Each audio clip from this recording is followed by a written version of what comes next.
नमस्कार दोस्तों, आप सभी का बहुत बहुत स्वागत है हमारे YouTube channel career point by Mukesh sir में।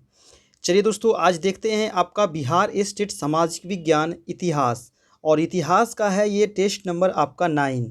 ठीक है, टेस्ट नंबर 9 आज आपका लाइव क्लास नहीं हो रहा है और आज आपका लाइव क्लास होगा 1 बजे से। 1 बजे से आज आपका लाइव क्लास होगा आपका ज्योग्राफी का। तो आप लोग ज्योग्राफी क्लास जरूर से जरूर ज्वाइन कीजिएगा और इसमें आपको आज 50 प्रश्न कराया जाएगा। चलिए हिस्ट्री का देखते हैं हम लोग टेस्ट नंबर 9 और इसमें मोस्ट इंपॉर्टेंट आपको 50 प्रश्न कराया जाएगा और ये क्लास 9 एंड 10 से लिया गया है दोस्तों। और ये आपका व्हाट्सएप ग्रुप है और ये आपका मोबाइल नंबर है। तो आप व्हाट्सएप ग्रुप पे आप जुड़ना चाहते हैं तो आप जुड़ सकते हैं और जिनको भी पीडीएफ चाहिए तो इस नंबर पे आप संपर्क करें। इसका जिसको भी पीडीएफ चाहिए तो आप इस नंबर पे संपर्क कर सकते हैं, आपको पीडीएफ प्रोवाइड कराया जाएगा। और ये दोस्तों आपका टेलीग्राम चैनल है जहाँ से आप बहुत सारा पुराना पीडीएफ आपको डाला गया है, पीडीएफ यहाँ से आपको मिल जाएगा। तो जाइए टेलीग्राम चैनल ज्वाइन कीजिए।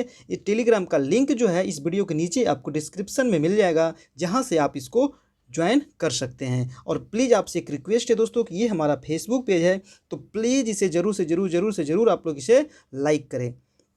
चलिए देखते हैं आज का पहला प्रश्न और ये हमारा यूट्यूब चैनल है career point by Mukesh sir. आप सर्च कीजिएगा तो आपको आ जाएगा सबसे ऊपर। इसको सब्सक्राइब कर लेना है, बेल आइकन प्रेस कर लेना है ताकि आपको नोटिफिकेशन इसी प्रकार से नेक्स्ट मिलता रहे। चलिए देखते हैं आज का पहला प्रश्न। आज का पहला प्रश्न क्या कहता है? पहला प्रश्न कहता है कि कार्ल मार्क्स का जन्म किस वर्ष हुआ था? बताइए कि कार्ल मार्क्स का जन्म किस वर्ष हुआ था। ऑप्शन है 1815 ईस्वी, बी है 1818 ईस्वी, सी है 1825 ईस्वी और डी है आपका 1838 ईस्वी। तो फर्स्ट का आंसर क्या हो जाएगा दोस्तों? फर्स्ट का आपका आंसर हो जाएगा बी नंबर 1818 ईस्वी, यानी कि कार्ल मार्क्स का जन्म हुआ था 1818 ईस्वी में। ठीक है, चलिए अगला प्रश्न पे चलते हैं। सेकेंड नंबर पे चलिए।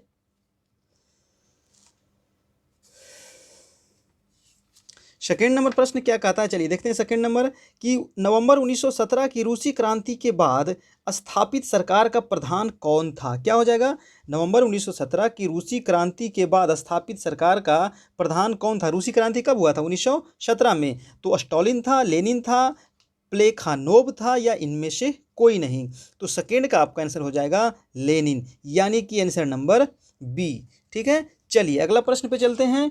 चलिए नेक्स्ट प्रश्न पे चलते हैं। आप लोग अपना फटाफट जवाब देते चले, है ना। ज़्यादा टाइम आपका नहीं लूँगा, मात्र आपका 20 से 25 मिनट आपका समय लगेगा। उसमें आपको 50 प्रश्न आपको रिवीजन हो जाएगा। तो चलिए देखते हैं थर्ड प्रश्न क्या कहता है। सिंधु सभ्यता को किस श्रेणी के अंतर्गत रखा गया है? तो सिंधु सभ्यता को किस श्रेणी के अंतर्गत रखा गया है? ऑप्शन है ऐतिहासिक काल, बी है आद्य ऐतिहासिक काल, सी है पूर्वज ऐतिहासिक काल और डी है आपका इनमें से कोई नहीं। तो थर्ड का क्या हो जाएगा दोस्तों? थर्ड का हो जाएगा आंसर नंबर बी, आद्य ऐतिहासिक काल। आंसर क्या हो जाएगा? बी। आप लोग अपना जवाब देते चले और लास्ट में आप लोग बताइएगा दोस्तों, लास्ट में आप लोग कमेंट करके बताइएगा, है ना। और अच्छा लगे तो लाइक कर दीजिएगा और कमेंट करके बताइएगा कि आप सभी का कितना कितना सही हुआ है ना, और कितना मार्क्स आप लोग लाए हैं। चलिए अगला प्रश्न है आपका 4 नंबर प्रश्न देखते हैं कि अर्थशास्त्र और इंडिका से किस राजवंश के विषय में जानकारी मिलती है? तो बताइए, अर्थशास्त्र और इंडिका जो पुस्तक है इससे किस वंश के विषय में जानकारी मिलती है? ऑप्शन है मौर्य वंश, बी है कुषाण वंश, सी है सातवाहन और डी है आपका गुप्त वंश। तो 4 का आंसर क्या हो जाएगा? 4 का आंसर हो जाएगा आपका ए नंबर, यानी कि मौर्य वंश। अर्थशास्त्र और इंडिका से मौर्य वंश की जानकारी मिलती है। आंसर नंबर हो जाएगा आपका ए। चलिए अगला प्रश्न देखते हैं। आज का 5 नंबर प्रश्न है कि महाभारत किसने लिखा है? बताइए दोस्तों कि महाभारत किसने लिखा है। ऑप्शन है वाल्मीकि, मनु, कौटिल्य, महर्षि वेद व्यास। क्या हो जाएगा? 5 का आंसर क्या हो जाएगा आपका? महर्षि वेद व्यास ने महाभारत लिखे हैं। आंसर हो जाएगा आपका डी नंबर। ठीक है, सही है। चलिए अगला प्रश्न पे चलते हैं। आपका 6 नंबर प्रश्न क्या कहता है कि बौद्ध साहित्य में 6 महानगरों का संदर्भ आता है, निम्न में से कौन उसमें शामिल नहीं था? तो ऑप्शन है राजगृह और चंपा, और बी नंबर ऑप्शन है काशी और श्रावस्ती, सी है साकेत और कौशाम्बी और डी है उज्जैनी और तोसली। तो क्या हो जाएगा?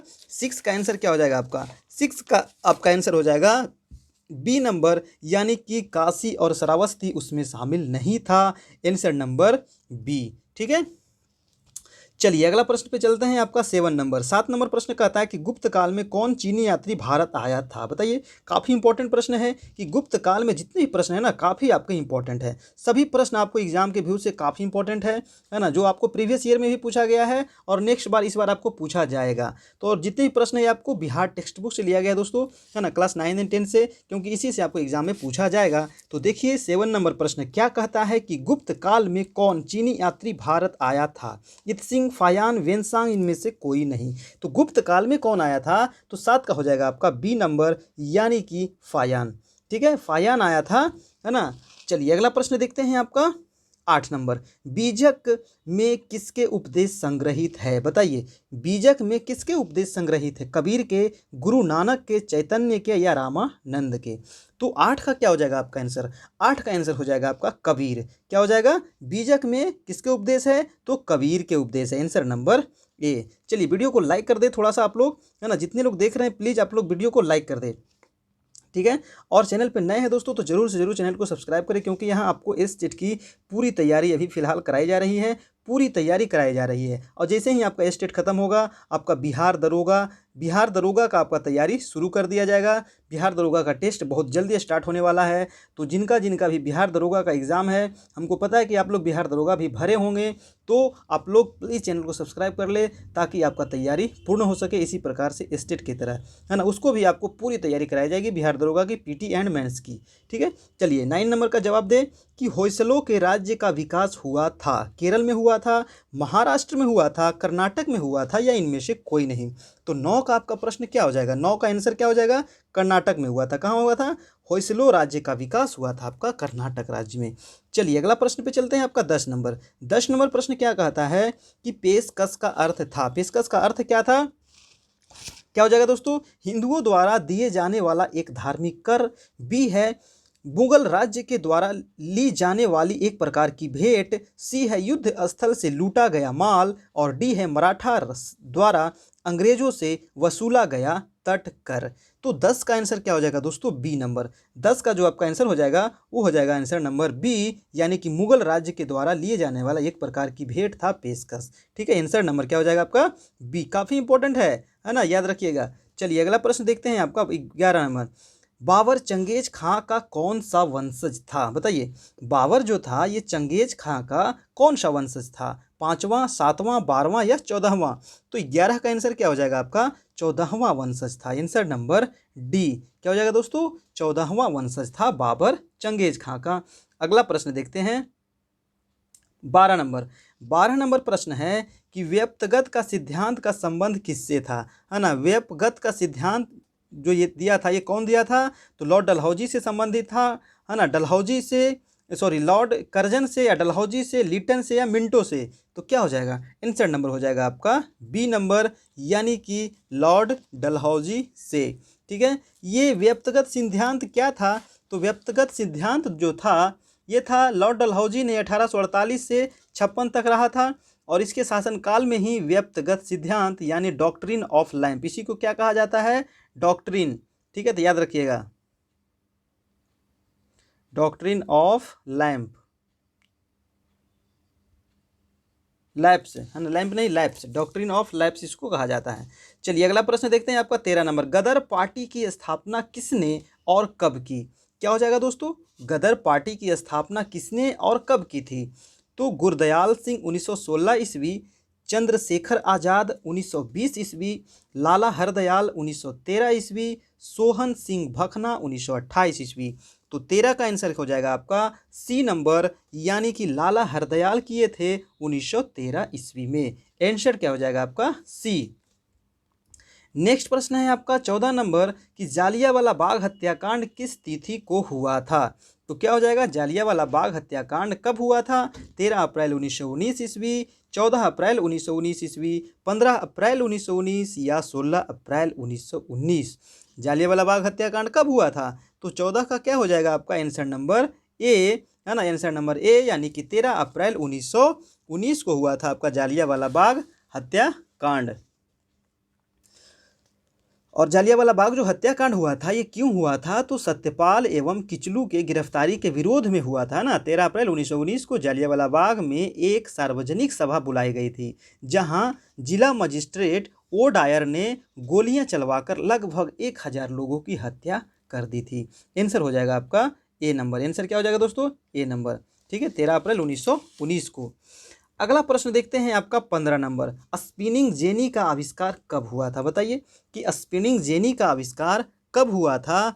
तो ऑप्शन दिया गया है 1769, 1770, 1773, 1775। तो आंसर क्या हो जाएगा आपका बी नंबर, यानी कि 1770 में स्पिनिंग जेनी का आविष्कार हुआ था। ठीक है, चलिए 1770 में स्टैंड हिल निवासी, है ना, कौन किया था, तो स्टैंड हिल निवासी जेम्स हारग्रीव्स ने सूत काटने की एक अलग मशीन स्पिनिंग जेनी बनाई थी। ठीक है, तो चलिए अगला प्रश्न देखते हैं, इसके बारे में भी आप थोड़ा सा जान लिए।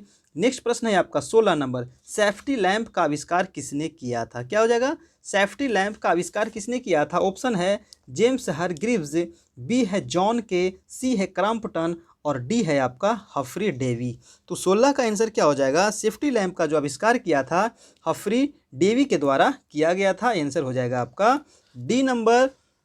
सन 1815 ईस्वी में कब किया गया था, 1815 ईस्वी में हफरी डेवी ने खानों में काम करने के लिए एक सेफ्टी लैंप का आविष्कार किया था। ठीक है, हाँ, तो याद रखिएगा। चलिए अगला प्रश्न देखते हैं आपका। नेक्स्ट प्रश्न है दोस्तों आपका 17 नंबर, मुंबई में सर्वप्रथम सूती कपड़ों को मिलों की स्थापना कब हुई।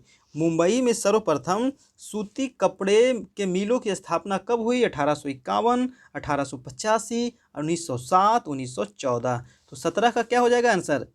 तो सर्वप्रथम जो हुआ था मुंबई में सूती के मिल की नींव 1851 ईस्वी में डाली गई थी। नींव रखी गई थी 1851 ईस्वी में। आंसर नंबर हो जाएगा आपका ए। अगला प्रश्न पे चलते हैं। चलिए नेक्स्ट प्रश्न पे बढ़िए। 18 नंबर प्रश्न है कि 1917 में भारत में पहला जूट मिल किस शहर में स्थापित हुआ था। तो 1917 में जो भारत में पहला जूट मिल स्थापित हुआ था वो हुआ था आपका कोलकाता में। कहाँ हुआ था, कोलकाता में। और सबसे ज़्यादा जो जूट का उत्पादन भी होता है आपको कहाँ होता है दोस्तों, तो वेस्ट बंगाल में ही भारत में सबसे अधिक जूट का उत्पादन किया जाता है। ठीक है, याद रखिएगा। और ये कोलकाता में देश की पहली जूट मिल एक मारवाड़ी व्यवसायी हुकुम चंद ने स्थापित किया था। कौन स्थापित किया था, हुकुम चंद, एक मारवाड़ी व्यापारी था ये। चलिए अगला प्रश्न है आपका 19 नंबर 19 नंबर प्रश्न है कि जनसंख्या का घनत्व सबसे अधिक कहाँ होता है।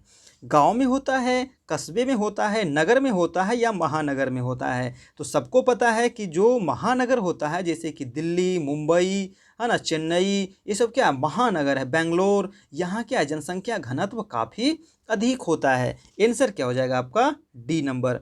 ठीक है, चलिए अगले प्रश्न पे चलते हैं।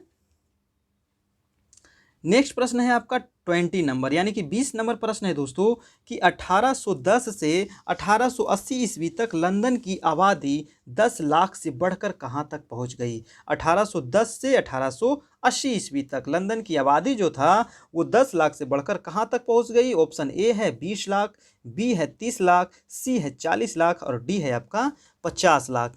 तो 20 का आंसर क्या हो जाएगा, 40 लाख, है ना। 10 लाख से सीधा बढ़ के कहाँ तक पहुँच गया, 40 लाख तक। आंसर क्या हो जाएगा आपका सी।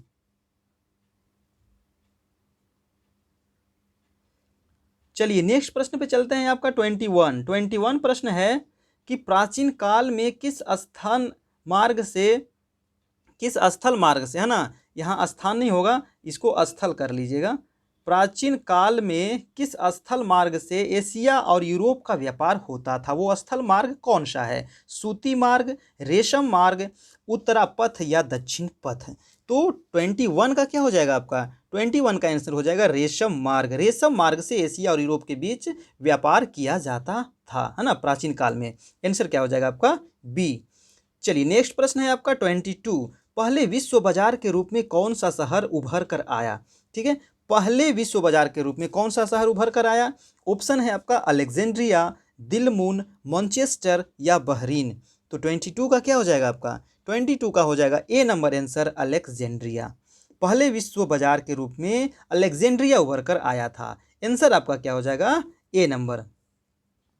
नेक्स्ट प्रश्न है आपका 23 प्रश्न देखिए कि आर्थिक मंदी से कौन देश सबसे कम प्रभावित हुआ? बताइए, आर्थिक मंदी से सबसे कम प्रभावित कौन हुआ? ऑप्शन है अमेरिका, ब्रिटेन, फ्रांस या जर्मनी। तो 23 का क्या हो जाएगा आपका? सी नंबर, यानी कि जो फ्रांस था ये आर्थिक मंदी से सबसे कम प्रभावित हुआ था, है ना। ठीक है, आर्थिक मंदी कब हुआ था? तो 1929 ईस्वी। आर्थिक मंदी जो है 1929 ईस्वी की आर्थिक मंदी से फ्रांस सबसे कम प्रभावित हुआ, क्योंकि उसे जर्मनी से काफ़ी मात्रा में युद्ध हर्जाना की राशि प्राप्त हुई थी, इस वजह से सबसे कम प्रभावित हुआ था। आंसर हो जाएगा आपका सी नंबर। अगला प्रश्न चलते हैं आपका 24। ओटावा सम्मेलन किस वर्ष हुआ था? बताइए दोस्तों, ओटावा सम्मेलन किस वर्ष हुआ था? तो क्या हो जाएगा? 1929, 1930, 1932 या 1935? तो क्या हो जाएगा? 24 का आंसर हो जाएगा आपका सी नंबर, यानी कि 1932 ईस्वी में हुआ था ओटावा सम्मेलन। कृषि प्रधान पूर्वी यूरोपीय देश जैसे कि बल्गारिया, हंगरी, रोमानिया, चेकोस्लोवाकिया और सर्बिया तथा ब्रिटिश कॉमनवेल्थ देश ने 1932 ईस्वी में ओटावा समझौता किया था, ठीक है, और अपने आयात निर्यात को संतुलित किया था। तो ये याद रखिएगा आपको ओटावा सम्मेलन से संबंधित। अगला प्रश्न है आपका 25 नंबर प्रश्न क्या कहता है कि जैव उद्विकास का सिद्धांत का जनक किसे माना जाता है? तो क्या हो जाएगा? जैव उद्विकास का सिद्धांत का जनक किसे माना जाता है? तो 25 का ऑप्शन है आपका लैमार्क, डार्विन, वैलेस या इनमें से कोई नहीं। आंसर हो जाएगा दोस्तों आपका लैमार्क। आंसर क्या हो जाएगा? ए नंबर, यानी कि जैव उद्विकास का सिद्धांत लैमार्क के द्वारा दिया गया था।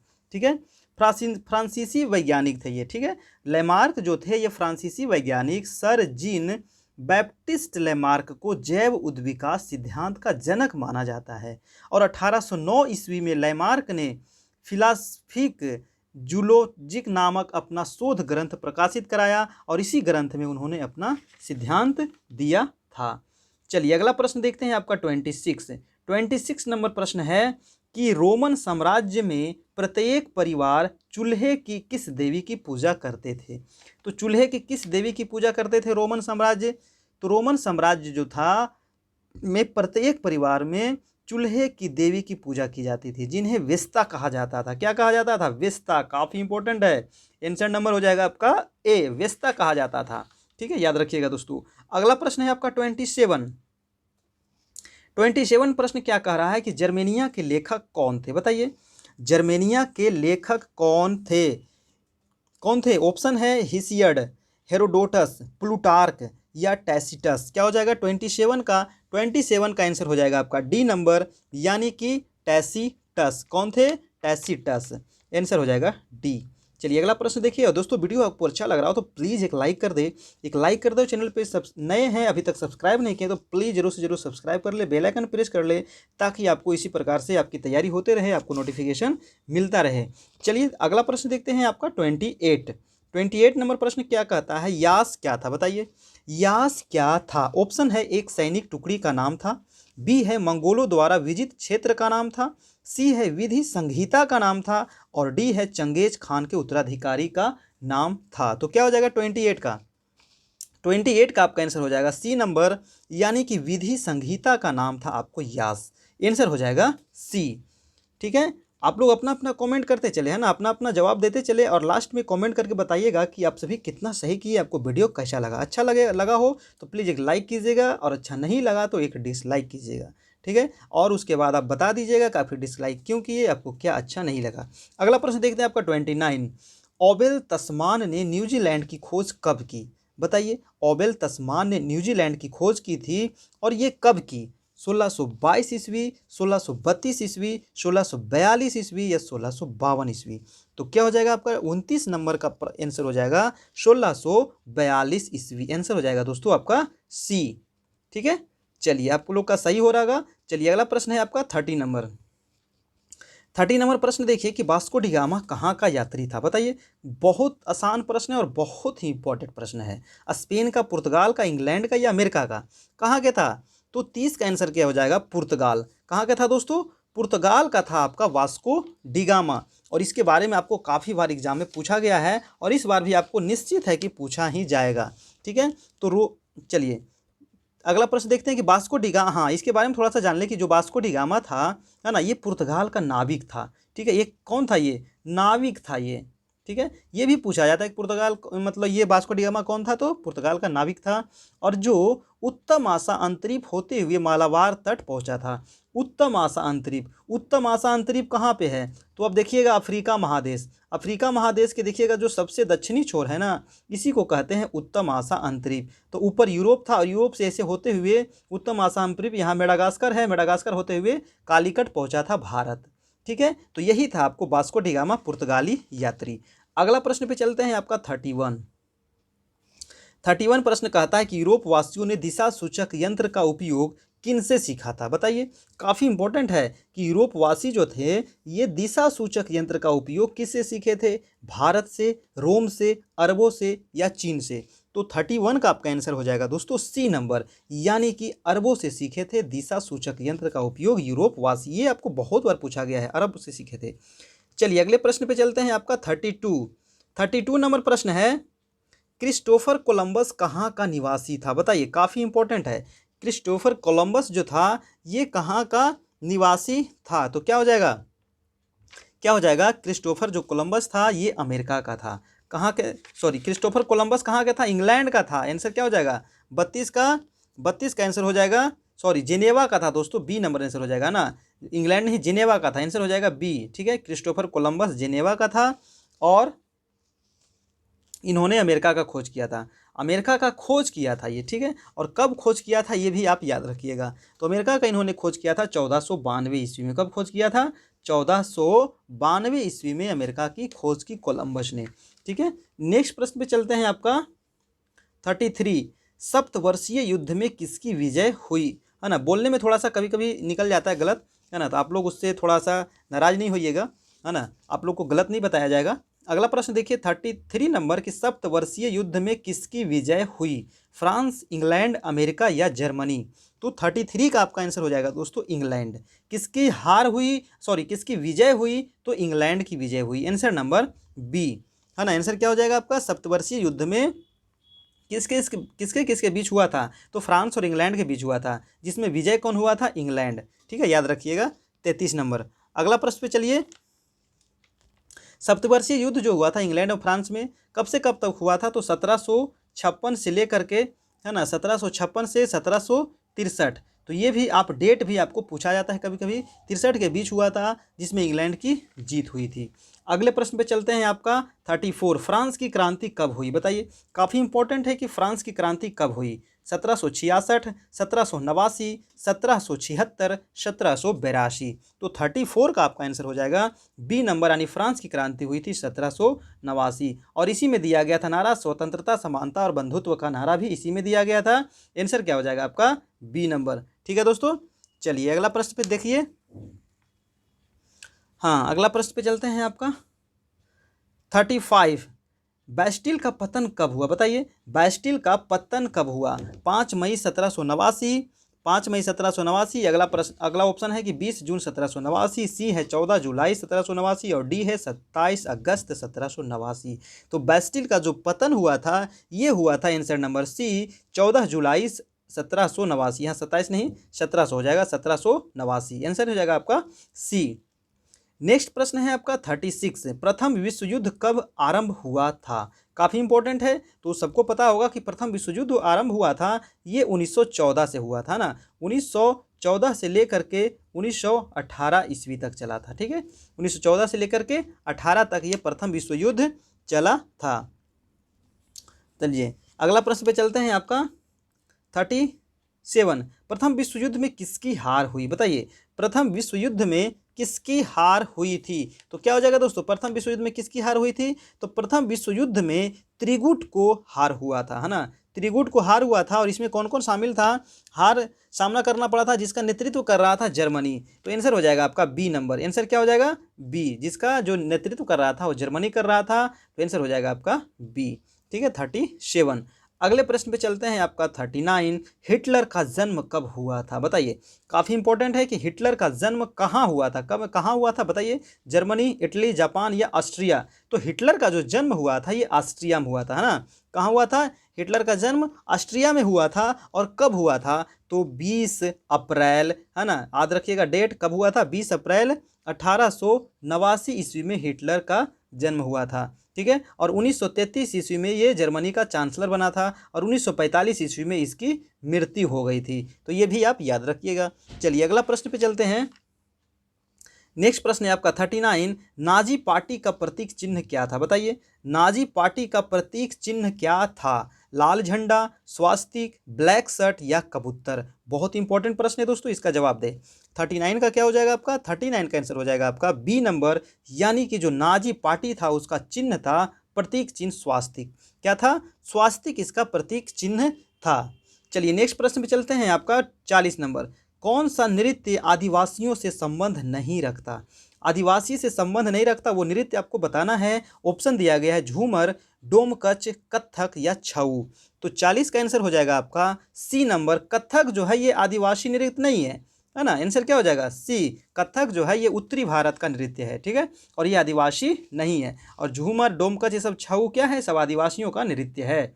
अगले प्रश्न पे चलते हैं आपका 41, बिरसा मुंडा का जन्म कब हुआ था बताइए। बिरसा मुंडा का जन्म कब हुआ था, 1871, 1872, 1873 या 1874। तो 41 का क्या हो जाएगा आपका, 41 का आंसर हो जाएगा 1874 ईस्वी में बिरसा मुंडा का जन्म हुआ था। बिरसा मुंडा का जन्म 15 नवंबर, पूरा डेट याद रखें कि 15 नवंबर 1874, है ना, को हुआ था। कहाँ हुआ था, तो पलामू जिले के तमाड़ के निकट, पलामू जिला में हुआ था और वहीं है तमाड़, उसी के निकट उलीहातू नामक गांव में हुआ था। ये भी पूछा जाता है कौन से गांव में हुआ था, तो याद रखिएगा उलीहातू, है ना, उलीहातू नामक गांव में हुआ था। आंसर हो जाएगा डी। नेक्स्ट प्रश्न चलते हैं आपका 42, कौन सी संधि द्वारा जर्मनी राष्ट्र संघ का सदस्य बना। किस संधि के द्वारा जो जर्मनी था ये राष्ट्र संघ का सदस्य बना। ऑप्शन है सेवर्स की संधि, लोकार्नो की संधि और त्रियानो की संधि और न्यूली की संधि। तो 42 का आपका आंसर क्या हो जाएगा, 42 का आपका आंसर हो जाएगा दोस्तों क्या होगा, आप लोग कमेंट करते चले कि 42 का आंसर हो जाएगा आपका क्या होगा। तो 42 का मैं बता रहा हूँ आंसर, आंसर नंबर बी, यानी कि लोकार्नो की संधि। कौन सी संधि द्वारा जर्मनी राष्ट्र संघ का सदस्य बना, लोकार्नो की संधि। राष्ट्र संघ की स्थापना कब हुई थी, तो 1920 ईस्वी में राष्ट्र संघ की स्थापना 1920 हुई थी। और अगर क्वेश्चन पूछा जाए संयुक्त राष्ट्र संघ, अगर इसमें शब्द लगा दिया जाए संयुक्त, तब आपका क्या हो जाएगा, संयुक्त राष्ट्र संघ की स्थापना कब हुई थी, तो 24 अक्टूबर 1945। तो ये क्वेश्चन पे थोड़ा सा आप लोग 24 अक्टूबर 1945 में हुआ था। हाँ, क्वेश्चन पे थोड़ा सा आप लोग ध्यान दीजिएगा, ठीक है। और देखिए राष्ट्र संघ की स्थापना क्यों की गई थी, क्योंकि आगे भविष्य में कोई विश्व युद्ध न हो। लेकिन फिर जाकर के 1939 से 1945 के बीच आपको द्वितीय विश्व युद्ध हुआ था। ठीक है, प्रथम विश्व युद्ध के बाद राष्ट्र संघ की स्थापना की गई थी, लेकिन फिर भी आपको 1939 से 45 तक द्वितीय विश्व युद्ध हुआ। नेक्स्ट प्रश्न है आपका 43 नंबर। 43 प्रश्न कहता है कि निम्नलिखित में राष्ट्र संघ की काउंसिल का अस्थायी सदस्य कौन नहीं था, बताइए। राष्ट्र संघ की काउंसिल का अस्थायी सदस्य कौन नहीं था। ऑप्शन है ब्रिटेन, फ्रांस, अमेरिका, जापान। 43 का क्या हो जाएगा, 43 का आंसर हो जाएगा आपका सी नंबर, अमेरिका जो था ये सदस्य नहीं था। आंसर क्या हो जाएगा आपका सी। चलिए याद रखिएगा 43 का क्या हो गया आपका सी नंबर। अगले प्रश्न पे चलते हैं आपका, अगले प्रश्न है आपका 44, इनमें से रेशेदार फसल कौन सा है। 4 ऑप्शन दिया गया है और आपको बताना है रेशेदार फसल के बारे में, आम, लीची, धान या कपास। तो क्या हो जाएगा, सबको पता है कपास क्या होता है, रेशेदार होता है। आम तो रेशेदार होता नहीं है, लीची भी नहीं होता, धान भी नहीं होता। ठीक है, आंसर हो जाएगा आपका डी नंबर, यानी कि कपास रेशेदार फसल है। अगला प्रश्न पे चलते हैं दोस्तों आपका 45 नंबर प्रश्न है। दोस्तों वीडियो अच्छा लग रहा हो तो प्लीज़ एक लाइक करें और चैनल पे नए हैं तो प्लीज़ चैनल को सब्सक्राइब करें और बेल आइकन प्रेस कर ले ताकि नोटिफिकेशन आपको मिलता रहे और आप पूरी तैयारी कर सके। आप लोग की बिहार दरोगा की तैयारी बहुत जल्द स्टार्ट करवाई जाएगी, तो आप लोग तैयारी बिहार दरोगा की पूरी तैयारी कराई जाएगी, तो इसीलिए आप लोग चैनल को सब्सक्राइब कर ले। और अभी फिलहाल स्टेट की तैयारी चल रही है, जैसे ही स्टेट खत्म होगा आपको बिहार दरोगा का टेस्ट स्टार्ट कर दिया जाएगा। चलिए, पीटी और मेंस दोनों का तैयारी आपको कराया जाएगा, यानी पूरी तैयारी कराई जाएगी आपको, तो आपको कहीं भी जाने की आवश्यकता नहीं है। 45 नंबर प्रश्न देखिए कि इटली तथा जर्मनी वर्तमान में किस महादेश के अंतर्गत आते हैं? बताइए, इटली और जर्मनी किस महादेश के अंतर्गत आते हैं? ऑप्शन है उत्तरी अमेरिका, बी है दक्षिण अमेरिका, सी है यूरोप और डी है पश्चिम एशिया।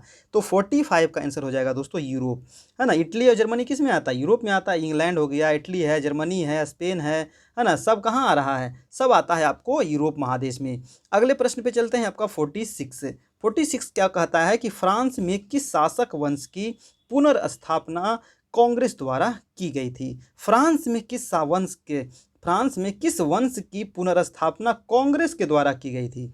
ऑप्शन है हैप्सबर्ग, आर्लिया वंश, बुर्बो वंश या जारशाही वंश। तो 46 का आंसर हो जाएगा आपका सी नंबर, यानी कि बुर्बो वंश की स्थापना की गई थी फ्रांस में। किसके द्वारा? तो कांग्रेस के द्वारा। आंसर हो जाएगा आपका सी। चलिए अगला प्रश्न पे चलते हैं। नेक्स्ट प्रश्न दोस्तों आपका 47 प्रश्न है कि रूस में कृषक दास प्रथा का अंत कब हुआ? रूस में कृषक दास प्रथा का अंत कब हुआ? ऑप्शन दिया गया है। ऑप्शन है आपका 1861, 1862, 1863, 1864। तो 47 का आंसर हो जाएगा आपका ए नंबर, 1861 ईस्वी में रूस में कृषक दास प्रथा का अंत हुआ था। आंसर हो जाएगा ए। नेक्स्ट प्रश्न में चलते हैं, आपका 48। रूस में जार का अर्थ क्या होता है? काफ़ी इंपॉर्टेंट, बहुत इंपॉर्टेंट, भी आई है ना। बताइए कि रूस में जार का अर्थ क्या होता है? पीने का बर्तन, या पानी रखने का मिट्टी बर्तन, या रूस का सामंत, या डी है रूस का सम्राट। यहाँ रूस हो जाएगा, है ना, रूस का सम्राट। क्या हो जाएगा 48 का आंसर हो जाएगा डी नंबर, यानी रूस के सम्राट को रूस में क्या कहा जाता है? जार कहा जाता है। ठीक है, तो याद रखिएगा, ठीक ना। अगले प्रश्न में चलते हैं, आपका 49 आपका प्रश्न है कि हिंदी चीन क्षेत्र में कौन से देश आते हैं? बताइए, हिंदी चीन क्षेत्र में कौन से देश आते हैं? ऑप्शन दिया गया है। ए चीन, Vietnam, Laos, B number option है हिंद चीन या वियतनाम, सी है कंबोडिया, वियतनाम, लाओस, या डी है कंबोडिया, वियतनाम, चीन और थाईलैंड। आंसर हो जाएगा दोस्तों आपका क्या? तो आंसर हो जाएगा आपका सी, कंबोडिया, वियतनाम और लाओस जो है ये हिंद चीन क्षेत्र के अंतर्गत आते हैं। आंसर हो जाएगा आपका सी। चलिए दोस्तों, आज का लास्ट प्रश्न देखते हैं, और वीडियो अच्छा लगा हो तो प्लीज़ एक लाइक करें, कमेंट करें, शेयर करें, और चैनल पर नए हैं तो प्लीज़ ज़रूर से ज़रूर चैनल को सब्सक्राइब भी करें और बेल आइकन प्रेस कर लें ताकि नोटिफिकेशन आपको मिलता रहे। देखिए, लास्ट प्रश्न है कि अंकोर वाट का मंदिर कहाँ स्थित है? काफ़ी इंपॉर्टेंट है और बहुत इजी प्रश्न है, बहुत बार पूछा गया है। तो कहाँ है? ऑप्शन है वियतनाम, थाईलैंड, लाओस या कंबोडिया। तो 50 का आंसर हो जाएगा आपका डी नंबर, बिल्कुल सही आप सभी का, डी हो जाएगा, यानी कि कंबोडिया में है अंकोर वाट का मंदिर। ठीक है, तो ये था दोस्तों आज का 50 महत्वपूर्ण प्रश्न हिस्ट्री का, और ये था आज का टेस्ट नंबर 9 था। और जितने प्रश्न लिए गए थे ये आपको class 9 10th Bihar text book से था, और ये हमारा व्हाट्सएप ग्रुप है, तो आप इस पे जुड़े, और इससे पे आपको बहुत सूचना आपको मिलती रहती है हर एक एग्ज़ाम की। और आपको पीडीएफ अगर चाहिए दोस्तों तो आप इस नंबर पे संपर्क कर सकते हैं, जिनको भी पीडीएफ चाहिए बिहार स्टेट की। ठीक है, और ये हमारा टेलीग्राम चैनल है, तो यहाँ पे बहुत सारा पीडीएफ आपको डाला गया है, तो आप डाउनलोड भी यहाँ से फ्री में कर सकते हैं, है ना। और ये आपका फेसबुक पेज है, तो प्लीज़ आप लोग इसे ज़रूर से ज़रूर लाइक करें। और ये हमारा यूट्यूब चैनल है career point by Mukesh sir, तो प्लीज़ दोस्तों इसे सब्सक्राइब करें, बेल आइकन प्रेस करें ताकि नोटिफिकेशन आपको मिलता रहे। तो ठीक है, फिर मिलते हैं हम लोग नेक्स्ट वीडियो में, तब तक के लिए जय हिंद, जय भारत।